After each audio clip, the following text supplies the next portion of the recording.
Their story was delivered by the Buddha while he was living in Jataka monastery in Savatthi with regard to a disheartened monk who became negligent when it came to meditation.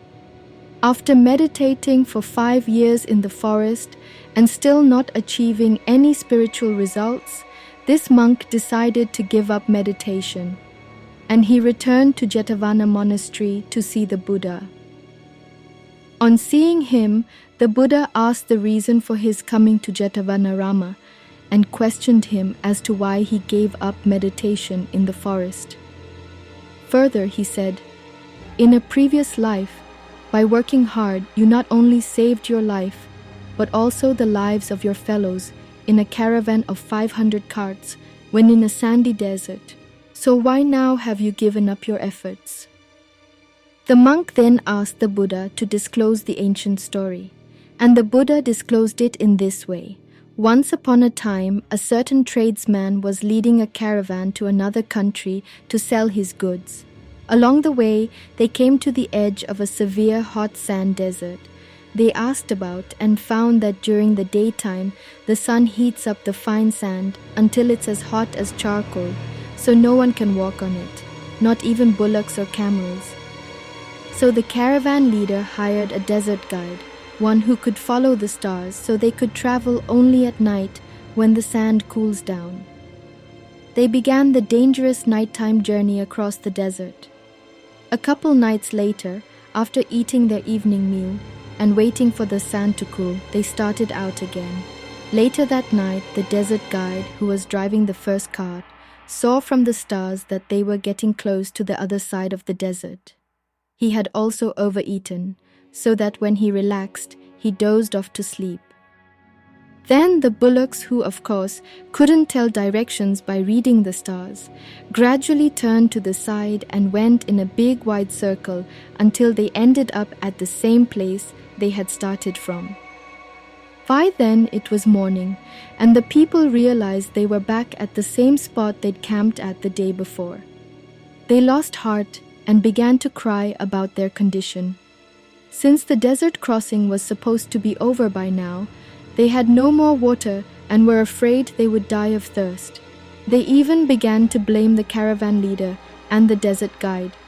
"We can do nothing without water," they complained. Then the tradesman thought to himself, "If I lose courage now, in the middle of this disastrous situation, my leadership has no meaning. If I fall to weeping and regretting this misfortune and do nothing, all these goods and bullocks and even the lives of the people, including myself, may be lost. I must be energetic and face the situation."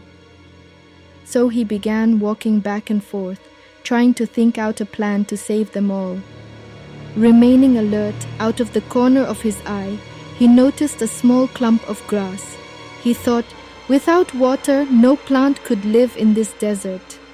So he called over the most energetic of his fellow travelers and asked them to dig up the ground on that very spot. They dug, and after a while they got down to a large stone. Seeing it, they stopped and began to blame the leader again, saying, "This effort is useless. We're just wasting our time."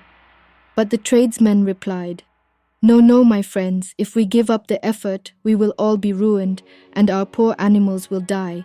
Let us be encouraged."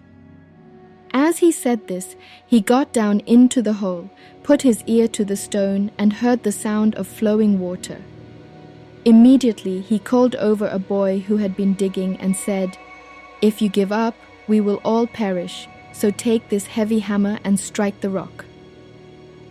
The boy lifted the hammer over his head and hit the rock as hard as he could, and he himself was the most surprised when the rock split in two and a mighty flow of water gushed out from under it. Suddenly, all the people were overjoyed. They drank and bathed and washed the animals and cooked their food and ate. Before they left, they raised a high banner so that other travelers could see it from afar and come to the new spring in the middle of the hot sand desert. Then they continued on safely to the end of their journey. At that time, the persevering boy who obtained water by splitting the rock was this monk. The people of the caravan were the Buddha's followers today, and the tradesman was I, myself, who have today become the Buddha. The moral: don't give up too easily. Keep on trying until you reach the goal.